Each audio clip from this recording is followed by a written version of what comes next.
ನಮಸ್ಕಾರ ಎಲ್ರಿಗೂ, welcome back to my channel Shweta's creations and blog. ಇವತ್ತಿನ ನಾನು ಈ ವಿಡಿಯೋದಲ್ಲಿ ಕೂದಲಿಗೆ ಬಳಸುವಂತಹ ಒಂದು ಮಾಸ್ಕ್ನ ನಾನಿವತ್ತು ತೋರಿಸ್ತಾ ಇದ್ದೀನಿ. ಸೊ ಯಾರಿಗೆ ತಾನೇ ಕೂದಲು ಚೆನ್ನಾಗಿರಬೇಕು ಅಂತ ಇಷ್ಟ ಅಲ್ಲ, ಅದು ಹುಡುಗರಿಗಾಗಿರಲಿ ಹುಡುಗಿರಿಗಾಗಿರಲಿ ತುಂಬಾ ಇಷ್ಟ ಇರುತ್ತೆ ನನ್ನ ಕೂದಲು ಸ್ಟ್ರಾಂಗಾಗಿ, ಹೆಲ್ತಿಯಾಗಿ, ಶೈನಿ ಆಗಿರಬೇಕು ಅಂತ. ಈ ಒಂದು ಟಿಪ್ಸ್ನ ಫಾಲೋ ಮಾಡಿದ್ರೆ ನಿಮ್ಮ ಕೂದಲು ಕೂಡ ಸ್ಟ್ರಾಂಗ್ ಆ್ಯಂಡ್ ಹೆಲ್ತಿ ಆಗೋದ್ರಲ್ಲಿ ಡೌಟೇ ಇಲ್ಲ ಅಂತ ಹೇಳ್ಬೋದು.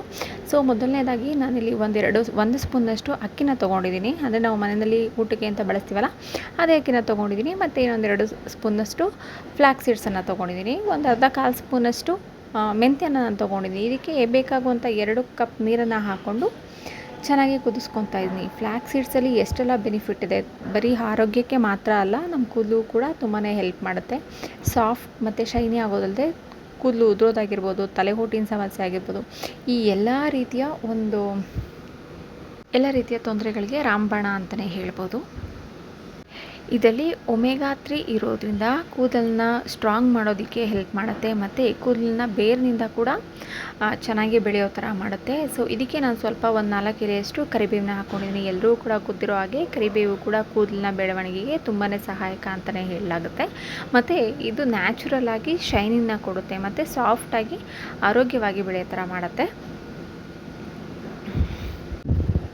ಮತ್ತು ಡ್ಯಾಂಡ್ರಫ್ನ ಕಂಟ್ರೋಲ್ ಮಾಡುತ್ತೆ. ಮತ್ತು ಹಿಚ್ಚಿ ಸ್ಕ್ಯಾಲ್ಪ್ ಇದ್ದರೆ ಅದನ್ನು ಕೂಡ ಕ್ರಮೇಣ ಕಡಿಮೆ ಆಗುತ್ತೆ. ಸೊ ಈ ರೀತಿಯಾಗಿ ನಾವು ಒಂದು 5 ರಿಂದ 10 ನಿಮಿಷ ನಾವು ಕುದಿಸಿದ ಮೇಲೆ ಈ ರೀತಿಯ ಒಂದು ಅಂಟಾದಂತಹ ಲೋಳೆ ಥರದ್ದು ಒಂದು ಲಿಕ್ವಿಡ್ ನಮಗೆ ಬರೋದಕ್ಕೆ ಶುರುವಾಗುತ್ತೆ. ಅಂದರೆ ಆಲೋವೆರಾ ಥರ ನೀವು ನೋಡಿರ್ಬೋದು, ಇಲ್ಲಾಂದರೆ ರೆಡಿಮೇಡ್ ಕೂಡ ಸಿಗುತ್ತೆ. ರೆಡಿಮೇಡಿಗೆ ಕಂಪೇರ್ ಮಾಡ್ಕೊಳ್ಳೋದಕ್ಕಿಂತ ಮನೆಯಲ್ಲೇ ಮಾಡ್ಕೊಳ್ಳೋದು ತುಂಬ ಉತ್ತಮ ಅಂತ ನಾನು ಭಾವಿಸ್ತಾ ಇದ್ದೀನಿ. ಸೊ ಇಲ್ಲಿ ನೋಡಿ, ಇವಾಗ ರೆಡಿ ಆಗ್ತಾಯಿದೆ. ಇದನ್ನು ಒಂದು 10 ರಿಂದ 15 ನಿಮಿಷ ನಾವು ಬೇಯಿಸಿದ ನಂತರ ಈಗ ಒಂದು ಸ್ವಲ್ಪ ಹೊತ್ತು ಹಾರಲಿಕ್ಕೆ ಬಿಡ್ತಾಯಿದ್ದೀನಿ. ಅದು ಹಾರಲಿಕ್ಕೆ ಬಂದಮೇಲೆ ಅದು ಕನ್ಸಿಸ್ಟೆನ್ಸಿ ನೀಟಾಗಿ ಬರುತ್ತೆ. ಇದು ಕಂಪ್ಲೀಟಾಗಿ ಆಲೋವೆರಾ ಜೆಲ್ಲಿ ಹೇಗಿರುತ್ತಲ್ಲ ಅದೇ ಥರ ಲೋಳೆ ಆಗಿ ಕನ್ವರ್ಟ್ ಆಗುತ್ತೆ. ಇದನ್ನು ಈ ರೀತಿ ಒಂದು ಸ್ಟ್ರೈನರಲ್ಲಿ ಇಲ್ಲ ಅಂತಾರೆ ಒಂದು ತೆಳುವಾದ ಬಟ್ಟೆನಲ್ಲಿ ನಾನು ಇದನ್ನ ಸೋಸ್ಕೊತಾ ಇದ್ದೀನಿ. ನೀವಿಲ್ಲಿ ನೋಡ್ತಿರ್ಬೋದು, ಈ ರೀತಿಯ ನಾನು ಒಂದು ಸ್ಟೀಲ್ ಸ್ಟ್ರೈನರ್ನ ತೊಗೊಂಡು ಈ ರೀತಿಯಾಗಿ ನಾನು ಸೋಸ್ಕೊತಾ ಇದ್ದೀನಿ.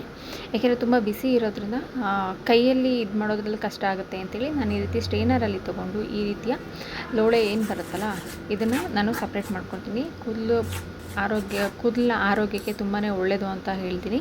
ಸೊ ಖಂಡಿತ ಒಂದ್ಸರಿ ಟ್ರೈ ಮಾಡಿ, ಹೇಗಿತ್ತು ಅಂತೇಳಿ ಕಮೆಂಟ್ ಸೆಕ್ಷನಲ್ಲಿ ತಿಳಿಸಿ. Thank you.